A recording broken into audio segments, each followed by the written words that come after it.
Wow. Incredible. Amazing. My go-to is Lumify eye drops. Lumify dramatically reduces redness. In 1 minute. And look at the difference. My eyes look brighter and whiter. For up to 8 hours. Lumify, it's kind of amazing. See for yourself. I brought in Ensure Max Protein with 30 grams of protein. Those who tried me felt more energy in just 2 weeks. Here, I'll take that. Ensure Max Protein. 30 grams protein, 1 gram sugar, 25 vitamins and minerals, and a new fiber blend with a prebiotic. I'm glad we're getting it. Tomorrow on ET, Steve Carell and John Krasinski's Out of Office reunion for their new movie, If. Imaginary Friends is what it's called. Did you have them growing up? I still have one. I don't exist. Now look, before we go, lovers and haters of Tom Brady, this one's for you. The roast of Tom Brady. No problem. I've had a lot of great experiences in my life. This is certainly another one. Kevin Hart will host the greatest roast of all time, Tom Brady, coming to you live and unedited on Netflix May 5th. I'm unroastable. Let's go. And I play in the NFL, so I'm not worried about a bunch of comedians, trust me. The thing that man has heard in the huddle, nothing can faze him. Oh, just wait. See y'all later. Oh, they're coming for you, Tommy. They're coming.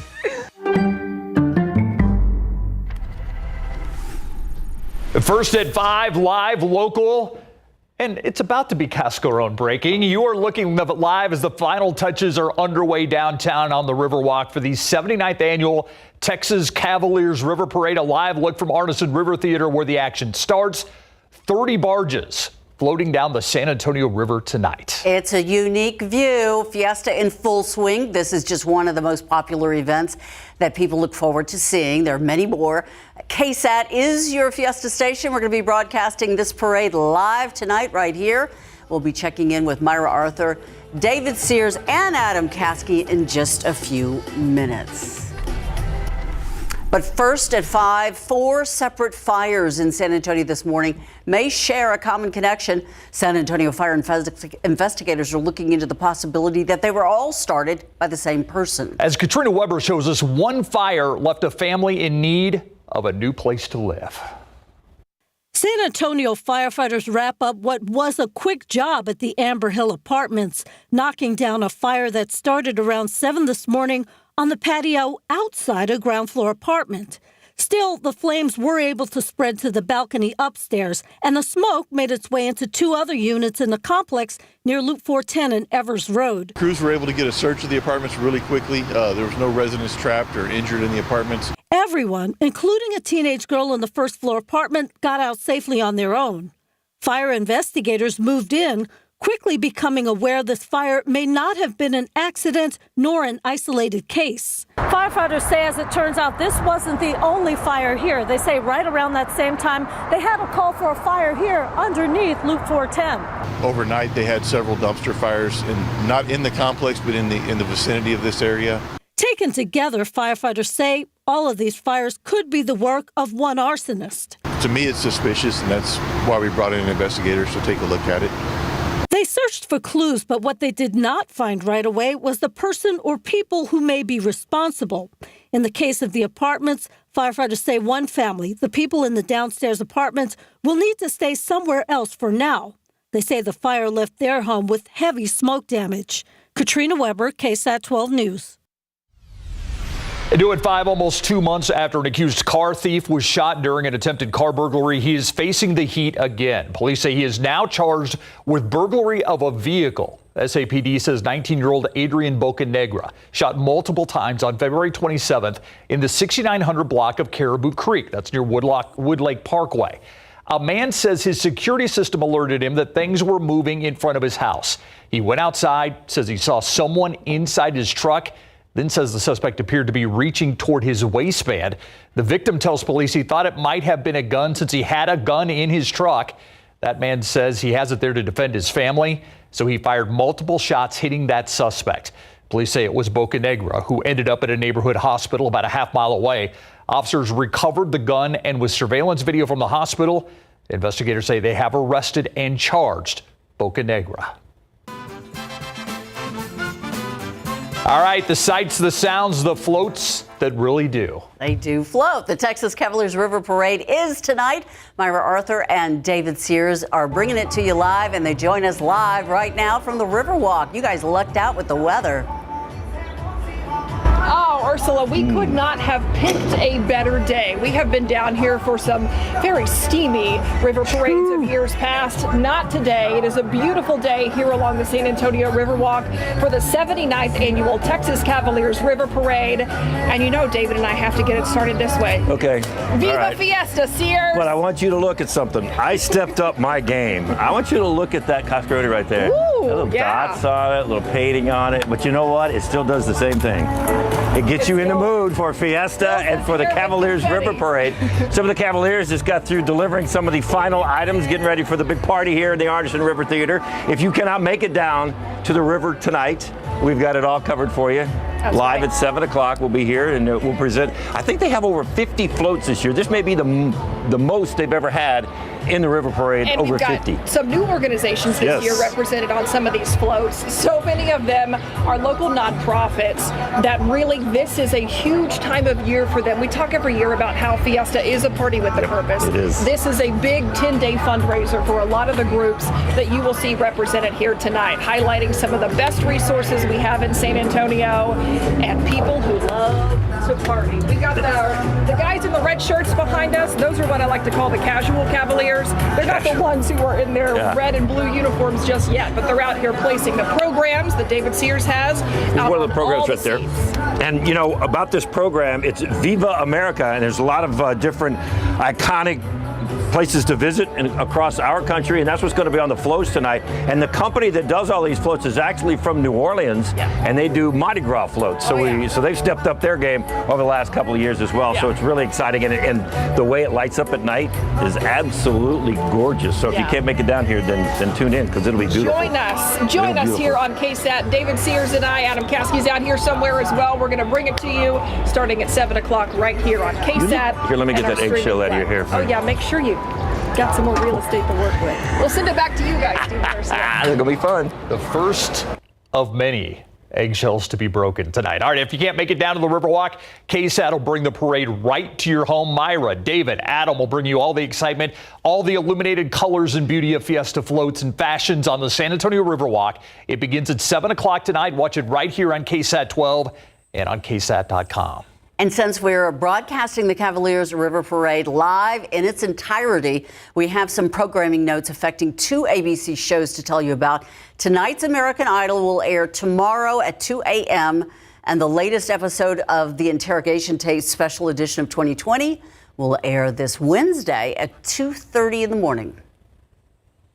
All right, now let's talk about the parade yet to come. It's time to get your tickets for the Battle of Flowers and Fiesta Flambeau parades. The tickets will include assigned seating along the parade route, food, drinks. You have the chance to hang out with the KSAT crew that's out there. And while you're at it, you can even sign up to be a KSAT insider. But you don't need to be an insider to buy these tickets. But if you are an insider, you get special access to events like these in the future. KSAT, your Fiesta station. Scan this QR code that's on the screen. It's how you can get all the dates, times, and locations for everything Fiesta this week. The guide also has Fiesta extras, and you could post your Fiesta pictures. And you know, it's going to take weeks for Myra to get all that cascaroni confetti out of her hair. That's always the way it works. And you know, the parade is great. The floats are great down on the river. The star today, though, the weather. You're not kidding. And we have seen many different kinds of river parades in the past. Right now, no one's sweating. Yeah, that's perhaps the surprise of the night. Yeah, I got to tell you, I mean, normally I plan my Fiesta wardrobe all about, okay, what shirt will not show sweat as much as the others, right? And that's what I choose, but it doesn't matter today. Actually, the breeze just kicked in, and we actually have a refreshing breeze for a Fiesta parade. It's just mind-blowing, but that cold front that moved through over the weekend, it set the stage for perfect weather for the river parade this evening. Obviously, some changes coming as early as tomorrow and then the rest of the week. But let's get right to our weather watcher temperatures. Look at this. We're talking late April and 70s. So often it's, near 90 along the border, but right now we're talking 70s all across our area, and it's comfortable out here, that's for sure. Temperatures will be changing a little bit later this week. More than anything, you're going to notice a change in humidity. Humidity's rising. You're not just going to feel it, but you'll notice it in another way as well. We'll dive into those details and our storm chances in just a bit. All right, Adam, thank you. Now we move to the historic hush money payment trial of Donald Trump. The first time in history, a former president being prosecuted for an alleged crime. ABC's Rita Roy with the prosecution and the defense's opening statements and the testimony that's already been filed by one witness. A historic day in a lower Manhattan courtroom with opening statements in the hush money trial of former President Donald Trump. Prosecutors saying this case is about criminal conspiracy, accusing Trump of arranging a $130,000 payment to adult film actress Stormy Daniels to keep her from revealing their alleged affair right before the 2016 presidential election. They don't have to technically prove a criminal conspiracy. He is not being charged with anything in that sense, but the criminal conspiracy lends itself towards the falsification of documents as well as the underlying crimes. Trump shaking his head no while listening to the prosecution tell jurors that he schemed with his former fixer Michael Cohen and former National Enquirer publisher David Pecker to influence the general election by concealing negative information about him. Trump passing notes and whispering to his attorneys at times. Trump's defense attorney telling the jury, "I have a spoiler alert. There is nothing wrong with trying to influence an election. It's called democracy." The defense arguing Trump relied on lawyers to arrange that payment. Trump has long denied the affair and any wrongdoing. He's pleaded not guilty to the charges. It's a case as to bookkeeping. You pay a lawyer, he's a lawyer, and they call it a legal expense. That's the exact term they use, legal expense. Prosecutors calling Pecker as their first witness. He once called Trump a personal friend, flashing a smile as he took the stand. Prosecutors accusing him of acting as a co-conspirator in helping buy and bury damaging stories about Trump. Pecker testified that he had final say whether to publish any story involving celebrities. Court is back in session on Tuesday, and Pecker will be back on the stand. But first, the judge plans to hold a contempt hearing on Trump's alleged violations of the limited gag order in this case. Rita Roy, ABC News, New York. Let's check out traffic on this Fiesta Monday, and this is actually I-35 south at Loop 410, and I-35 very slow going, but so is the access road. It's something to be aware of. Again, this is I-35 south at Loop 410. Still ahead, many doctors are telling their patients, eat more fruits and vegetables. It's good for you. What isn't so good? The residue of the pesticides sprayed on that produce. It can wind up in your body. The foods that tend to be treated the most with pesticides, and who is most at risk of the possible side effects? We've got those answers next.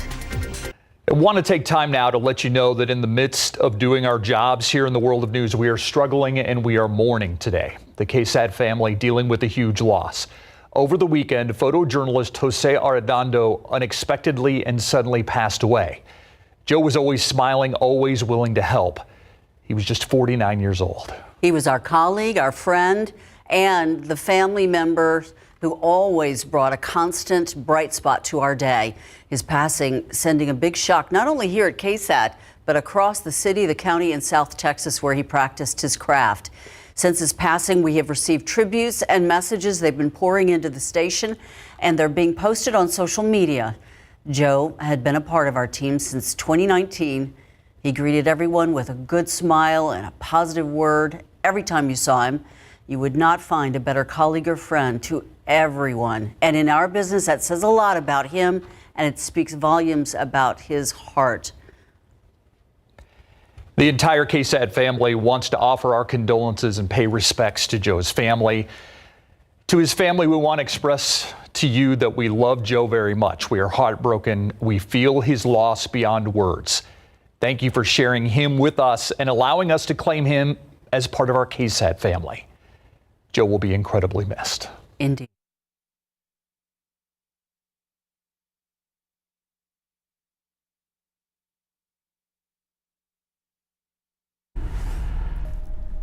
Here's a look at what we're working on for the news at 6. The city shutting down one of its migrant facilities. But what does that mean for the city's primary effort, the Migrant Resource Center? We've got more on that today on the news at 6. Fruits and veggies filled with all kinds of vitamins and good stuff, but are you also getting an unhealthy serving of pesticides? 12 on your side's Marilyn Moritz tells us which produce Consumer Reports found to be the riskiest to eat. Crunching and munching on fruits and veggies is good for you. But what about pesticides often used by farmers? Consumer Reports analyzed 7 years of data from the Department of Agriculture, which tests a selection of domestic and imported produce for pesticide residue every year. First, the good news. CR says there's little worry about nearly 2/3 of the 59 conventionally grown fruits and vegetables they looked at. But they found 20% posed a high risk from pesticides. Produce that proved most problematic, conventionally grown versions of blueberries, bell peppers, potatoes, green beans, kale and mustard greens, and watermelons. The Alliance for Food and Farming points out that more than 99% of foods tested by the government contain pesticide residue below the EPA's legal limits. Consumer Reports says the USDA's threshold is too high. So what do? You don't need to totally eliminate higher risk foods from your diet. Remember that the risk, even from the most concerning produce, comes from exposure during vulnerable times, such as pregnancy or early childhood, or from repeated and years-long exposure. Washing fruits and vegetables is advised, but CR says it doesn't necessarily reduce the risk of pesticides. For the most problematic produce like green beans and blueberries, they suggest buying organic. Nearly all of the organic produce they looked at had low pesticide risk. Marilyn Moritz, KSAT 12 News. When was the last time we had weather like this during Fiesta where you might need a sweater? I was thinking back to last Thursday and how hot and humid it was at Fiesta. Adam, you are not used to this kind of Fiesta weather, my friend. Oh man, this is nothing like typical Fiesta weather. Usually, you're already dripping through your shirt and it's humid, but we have a nice breeze. We have clouds giving us natural shade. This is unreal. And I just made a new friend on the Riverwalk. Get over here, Lori. Lori came in, so tell me, where are you from? California. And when did you land? 2 hours ago. And you came down straight to here to this. Yes. What were your thoughts? I've always wanted to do the river walk. Yeah. It's hard to say. River walk. I've always wanted to do it. I did not know. there was a big fiesta. I had no idea. I could tell by all the chairs lining everything, something was going on. We like to party. You like to party? Part of partying here, welcome, is a cascarone. So here's what we do with these. We take them, you crunch it, and you put it in their hair. Oh my gosh! Yes. I did awesome. Welcome to San Antonio. Oh my gosh, thank you. Yes, I'll give you more to go, okay? Yes. Yeah, you got to get your husband too, because you got to get him. Yeah. Thank you. For sure. Yes, thank you, Lori from California. Cheers. See, we love our hospitality in this town. We are very hospitable, and so welcome. And we got to talk about weather. I'd just love to have fun and keep doing this and chat with Lori, but we got to get down to business here too. All right, look at our almanac data today. How's this for late April? 52 degrees earlier this morning. 52. The average is 60. We made it to 73 for the high temperature. That's as warm as it got. Here's the all-important forecast for the Texas Cavaliers River Parade. By 7 o'clock, we're at 72, 8 o'clock, 68, and at 9 o'clock, we're down to 66. Yeah, 60s during the parade with low humidity and a nice little breeze. I mentioned the low humidity. Look at the dew points right now. They're in the 40s, which is comfortable. Remember, once we get to that 60-degree mark or above, that's when you really start to feel the humidity. We're going to be there very soon. Not today, but starting tomorrow afternoon, you'll notice that humidity back in the air. Surface high over the southeastern states, basically Georgia. And with the clockwise flow around it, that gives us that wind off the Gulf of Mexico, boosting our dewies and making it sticky and humid. And shall we just say, more fiesta-like. It's going to be very humid later this week. Here's your KSAT 12-hour forecast. Tomorrow morning, 7 a.m., low clouds at 62 degrees. We'll see a few breaks in the clouds as we get into the afternoon, 72 at 1 o'clock. And tomorrow, we're kicking off Nyosa. The rain rock is doing its job right now for the folks at Nyosa. We're going to be a dry day tomorrow, partly cloudy. Only 77 the high, which is pretty nice for this time of year, all things considered. Closer to the Rio Grande, we'll be in the lower 80s, but that's nothing. Look at our rain and storm chances here.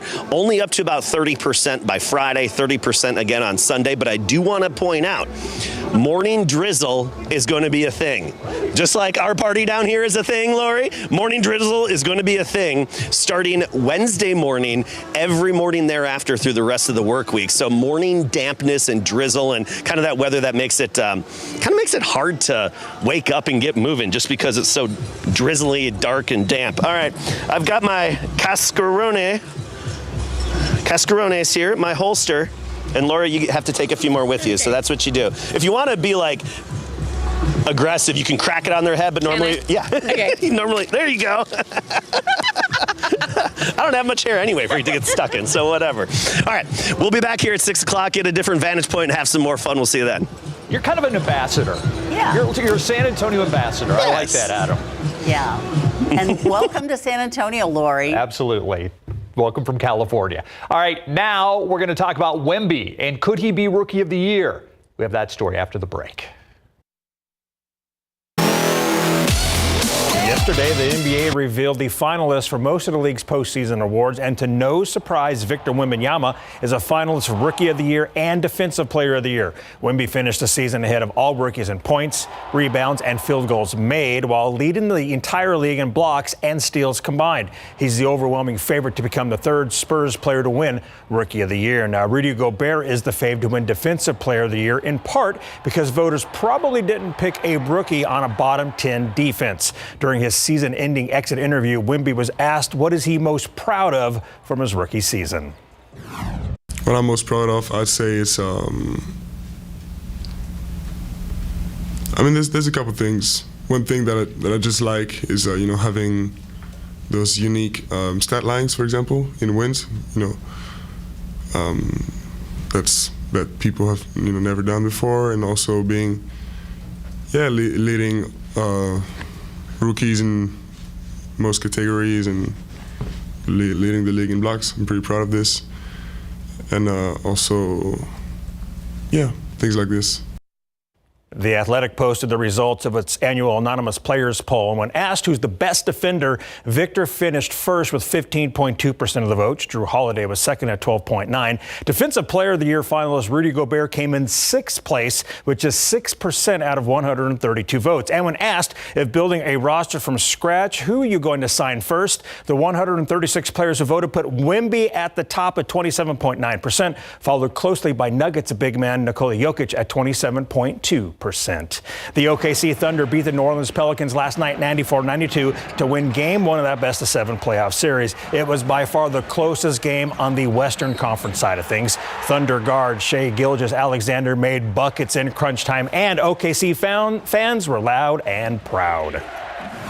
I've said this so many times, like even when I wasn't here and I played here, the arena was always electric, always had so much energy, and they were perfect, and they were themselves tonight. Yeah, 18,000 plus. Game 2 is Wednesday night at 8:30 in OKC. We'll be right back after the break. See you at 6.